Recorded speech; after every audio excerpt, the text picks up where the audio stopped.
Okay. Oh, let me get myself situated here. Hi. It's Saturday. It's Saturday. And I am back with part two of my birth charts for beginners by a beginner. A journey through the Zodiac is part two. So we're going to go through the Zodiac signs. Um,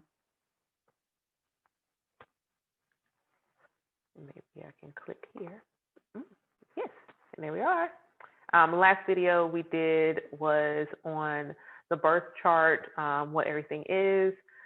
This time we're going to do zodiac signs and we'll do planets next. So zodiac signs, essentially the zodiac signs are the what of your birth chart. So, and as I got ready to do this, I realized I feel like I should have did the houses first, but it's okay.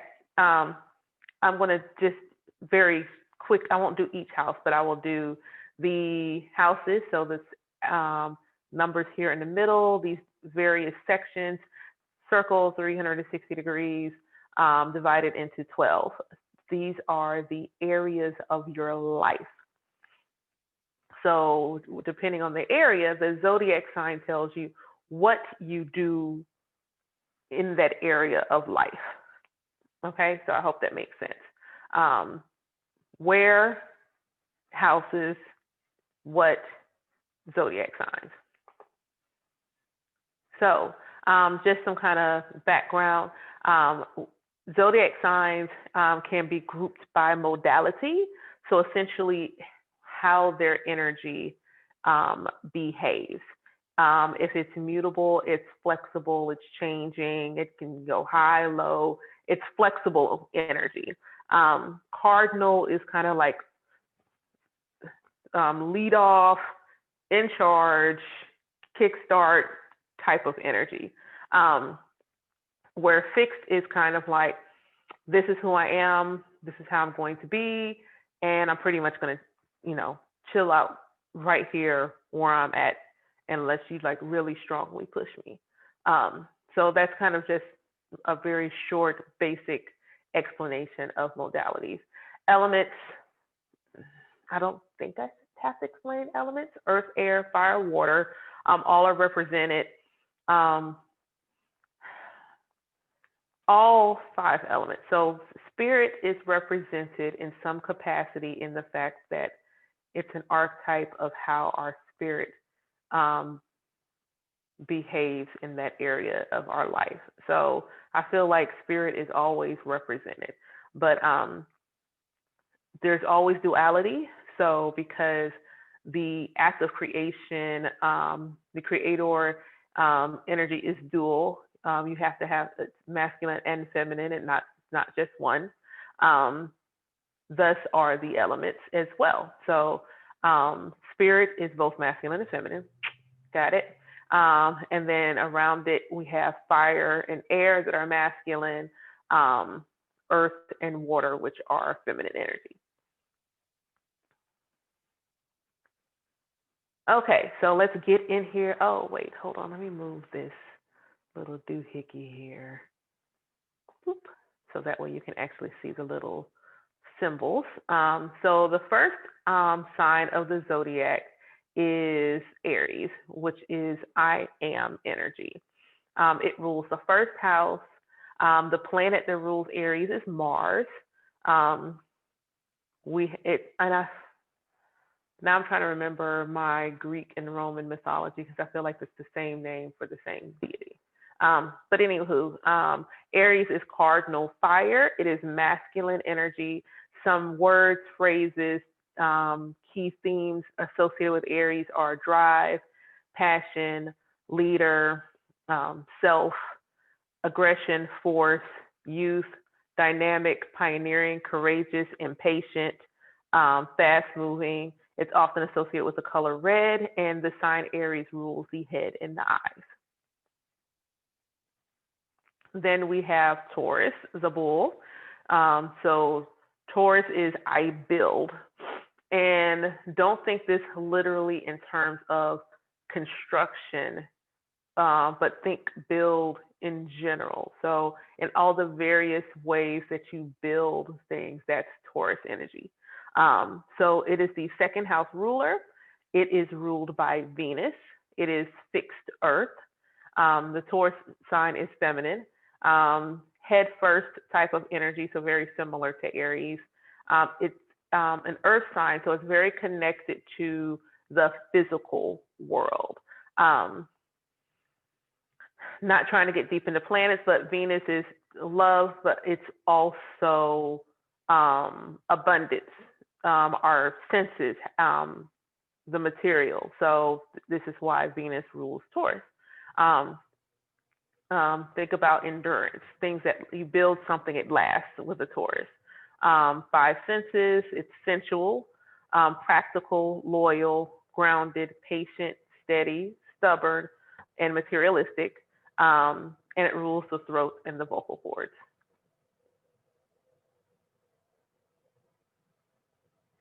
So then we have Gemini, I think. This is our third house ruler, and it is ruled by Mercury. So it is mutable air. So it is a masculine sign. Gemini is also called the twins. It is connection and separation. And if you think about it in terms of your life, it is the mind, it is the voice, it's communication. And when you think about just going back to that connection and separation, how you speak, how you communicate, how you interact can either bring together connection or tear apart separation. It is curious because it does, Mercury is thought, so it's a very curious sign. It's observant. In its shadow, it can be scattered, high strung. It's a very social sign. If you've ever studied numerology or even looked at that numerology life path video I did, life path 3s are very social. So that number 3 energy is very present in Geminis. It's verbally expressive, can be manipulative in the shadow realm, and it rules the chest, lungs, nervous system, arms, and shoulders. So if you think about, I don't know, this just came to me then, people who talk with their hands, people who, sorry, a message popped on my phone. People who talk with their hands, people who, are very bodily expressive when they communicate. That would be very Gemini, Mercurian energy. When you speak, you have to have breath in your lungs. So all of that ties into each other. Sorry, that just came to me just then. So Cancer is the I feel energy. I myself am a Cancer rising. So you have, it's your fourth house ruler. It is ruled by the moon, and it is the only sign ruled by the moon. And as we go along, you'll see why I said that and called that out. It is cardinal water. It is feminine. It is introverted and protective. It is pure emotion, intuition, nurturing, tradition, and family oriented. Very sensitive, and this is both emotionally and spiritually sensitive. It can be insecure, too much of a giver. It is responsive. They are responsive, loving, shadow, moody, definitely a thing. It is the essence of the divine feminine of the zodiac, and it rules the stomach, chest, and breast. And just for all the men out there, you just don't have what, hopefully, depending on what you feel like, what women's breasts look like, but all humans have breasts. They just have different functional purposes and look different. Okay, I just want to make sure I called that out there so that anybody watching was like, well, yes, I don't mean breast as in I'm going to nurse my child breast. Hope that helps. Leo, I lead energy. This is okay, now it's really good. Yes, okay, sorry. This is fifth house ruler. It is ruled by the sun. Once again, this is the only sign ruled by the sun. It is fixed fire. It is masculine energy. It is the sign they're born leaders. Leo, people with strong Leo energy. And I don't just mean Leo suns. And I just realized I did not call out. Well, I think I'll do that at a different point. So I won't do it now. But masculine energy, it is fixed fire. They're born to lead. They shine. Leos enter the room and it's like you can't help but notice them. They're charming. In a shadow way, they can crave attention and be melodramatic, but they're also self-confident, dynamic, playful, magnetic, affectionate, associated with light and radiance. The Leo sign is a divine masculine, this pure divine masculine energy, and rules the heart, spine, and upper back. So if you think about a leader, stand straight, and there's your spine and your upper back. Okay, so now we have Virgo. Virgo, the Virgin. I analyze. Sixth house ruler is also ruled by Mercury. So this is the second sign ruled by Mercury. It is mutable earth. It is a feminine sign. All about being of service. That's what Virgos are about. Very attentive to detail, analytical, and shadows that can be self-critical and warriors. Needing to learn the difference between servitude and being of service, because there is a difference and there's a fine line to make sure you don't cross over into the servitude realm. Very ethical, organized, tidy. And what's really interesting is one of the books I was reading said they weren't sure if they wanted to include tidy. They thought that was like no. I grew up with a Virgo. I lived with a Virgo. And yeah, that tidy and perfectionist energy is definitely, even if they're not a neat freak, there's still something neat about them. Analysis paralysis is a thing that Virgos should also be mindful of, and Virgos rule the spleen and the digestive system. So we have Scorpio, I desire. So this is our 8th house ruler, ruled by Pluto in modern astrology and Mars in traditional astrology. So that's an important call out because both of the energies of those planets are present in Scorpio. It's not just one, it is absolutely both of them. So if you are trying to look at your birth chart and try to see, well, should I look at this one or this one, you look at them both. Mars may be more strongly present because that is a traditional, and then more psychological would be that modern planet. So just keeping that in mind. It's fixed. I put air. Oh my gosh, I'm sorry. So it is not air. It is fixed water. Scorpio is a water sign. I'm sorry, I was copying slides one to another and totally, hold on. Let me see, can I write on here? And this is a pen. And this is going to go squiggle, squiggle, squiggle, squiggle, squiggle. And this is going to go water. Water. Water. I cannot believe I missed that. Now I'm wondering how far along I went with fixed air. Okay. Yeah. Masculine, very complex sign. Transformational, associated with death and rebirth. It's also magnetic, powerful, can be brooding and obsessive, but very instinctual, psychological, sensual, and it rules the reproductive and sexual organs. So some certain stereotypes about Scorpios, there is a reason why that stereotype exists. All right, Sagittarius. I wonder, I wonder, and I wander. So this is our 9th house ruler. It is ruled by Jupiter. Mutable fire, masculine, very forward thinking, visionary, the truth and freedom seeker. And its shadow can be very naive, but it's definitely inspirational sign. They're optimists, able to see the big picture, higher wisdom. I don't think people realize that enough about Sagittarius. I know a Sagittarius. My 5-year-old is a Sagittarius sun, and he very much, even in his smallness, there's something old about him. My best friend is a Sagittarius sun, and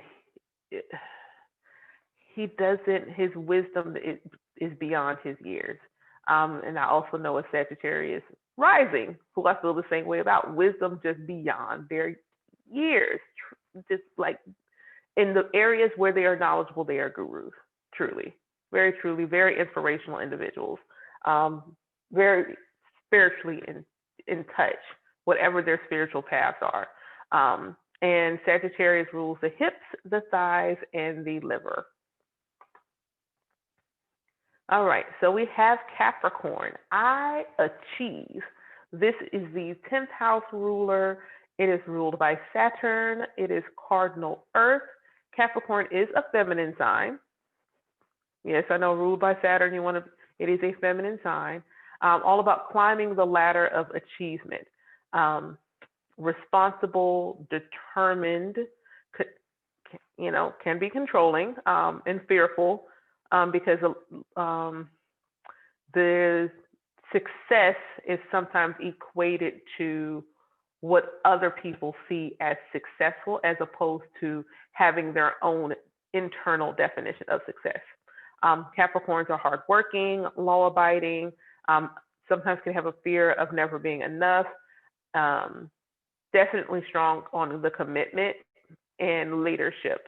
And Capricorn rules the skeletal system, teeth, and joints. Aquarius, the I know energy.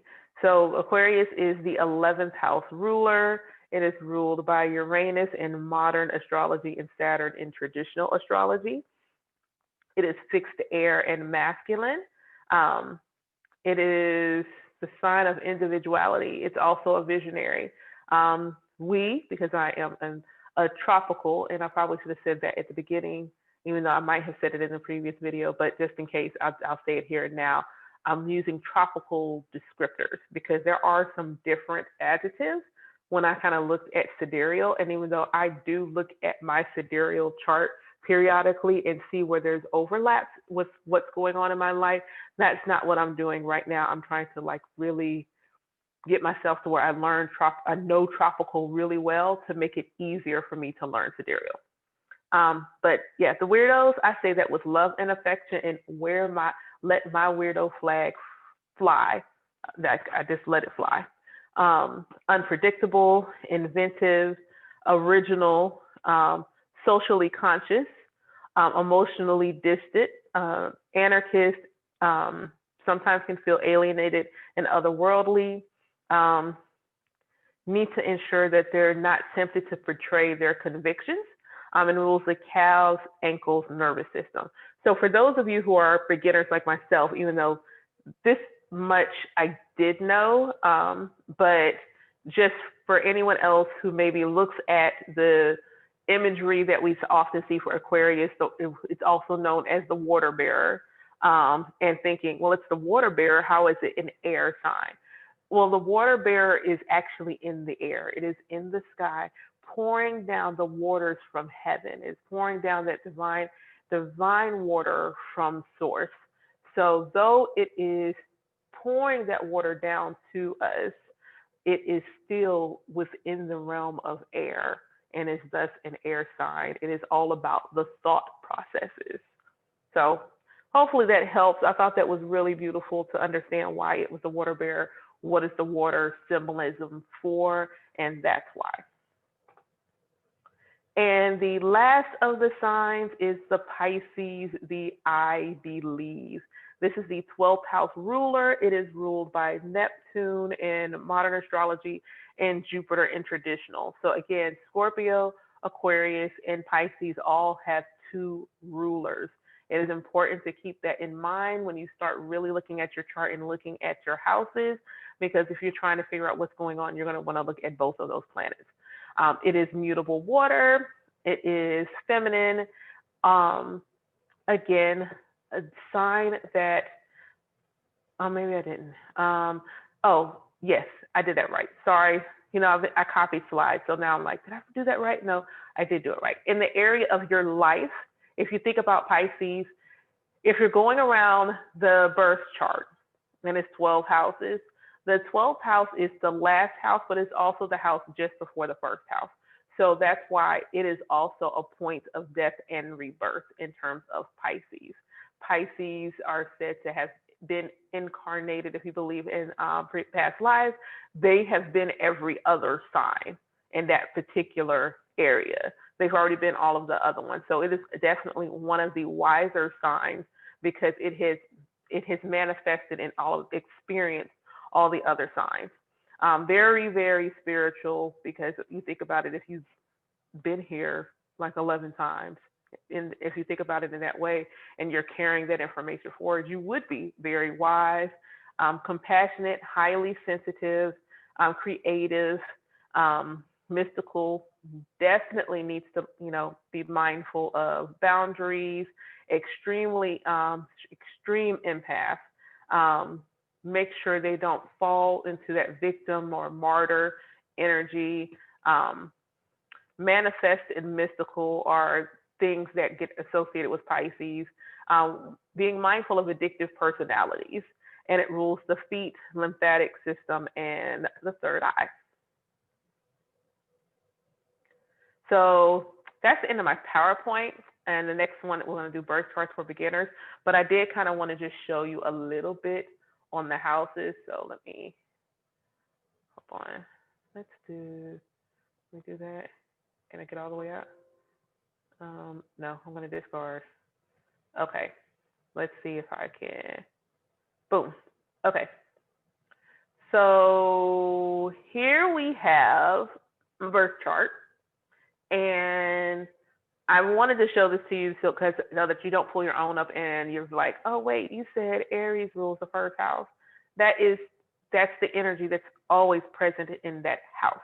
In your birth chart, however, it is still going to be based upon the date, the time, and the location of your birth, what is actually happening in the cosmos. In the vast cosmos, if you were laying down and you come out your heads up and you're looking up in the sky, snapping shots, this is where everything is at in relation to that universal clock. That's what I'm going to call it, is the universal clock. This is our universal clock and that snapshot. So for me, Cancer rules my first house, and which means that Cancer is my ascendant sign, which we'll go into that, but it's basically my rising sign. I really love the way Astro Finesse describes it, that your sun sign, that your rising sign is who you present as. Like that's who you present. It's your curb appeal. And your sun sign is like they come into your house and that's your living room. And your moon sign is basically the one that people who really get to know you, that really, really know you, come on into your house and like get to go like past the living room, go down the hall. That's your moon sign. So that was just a little bit extra that I will do at some point. But so here you can see I've got Cancer right here.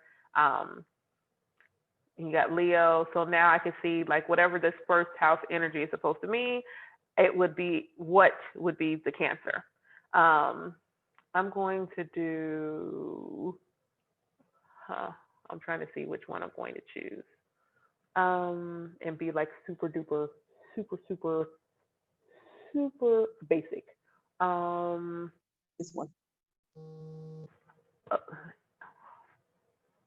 Hold on.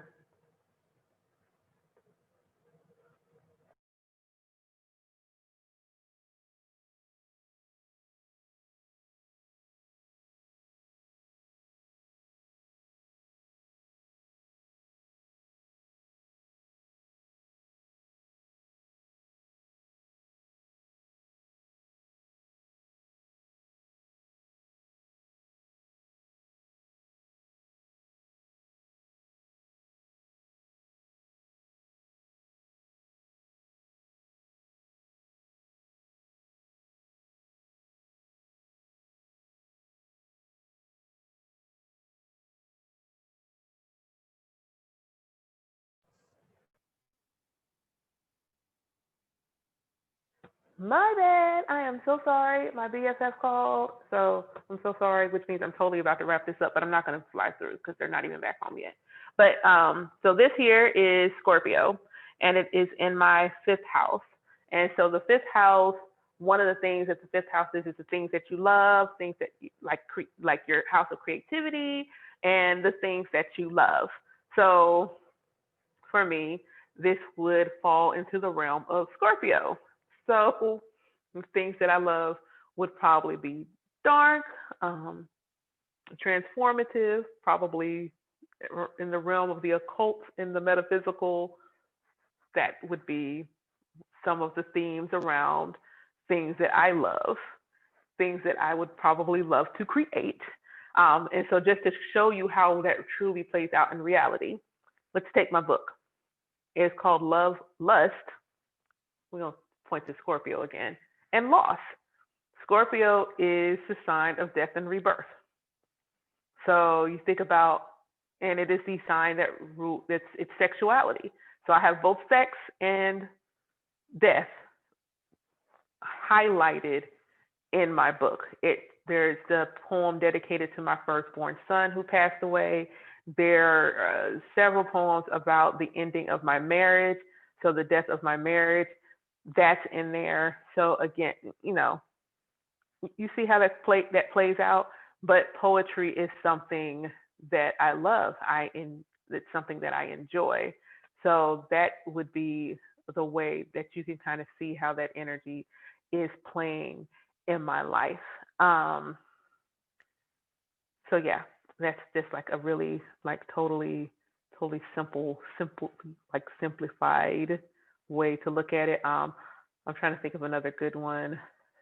This one is a good one. So the 10th house is like your career, what you're most known for in life. If someone says your name, first thing that pops up, that's your 10th house type of energy. And so it is in my 10th house is ruled by Aries.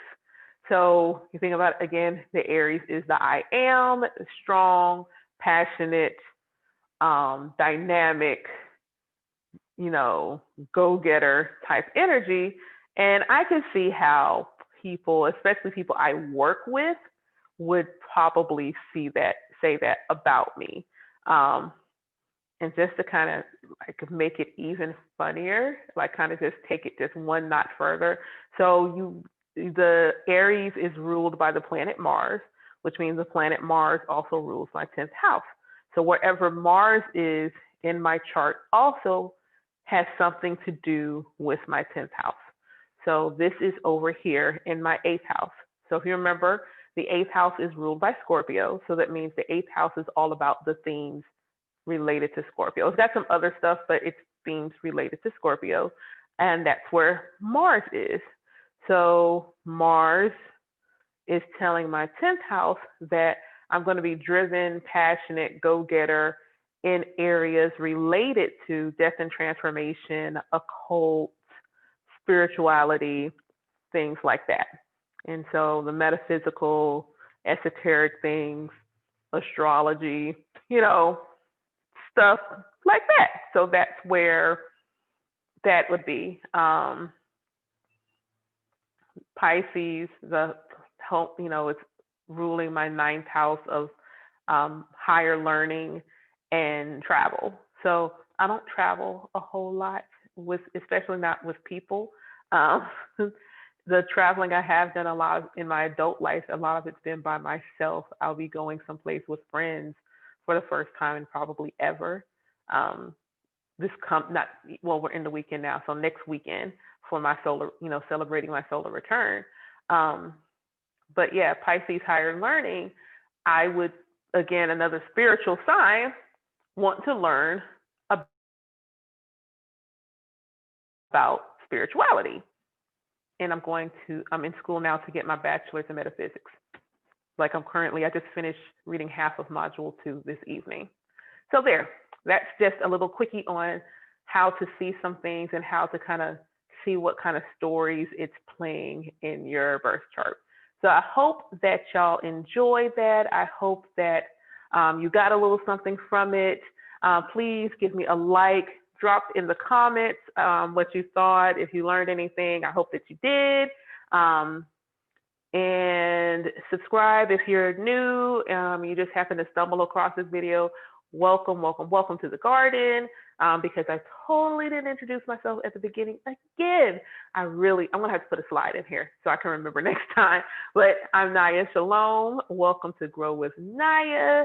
Check out my link in the description box to kind of learn more about what I'm all about. If you go to my channel page, I do have an introduction video about what Grow with Naya is all about. I will try to link it here as well. But thank you so much for watching. I hope you have a beautiful rest of your day. Bye.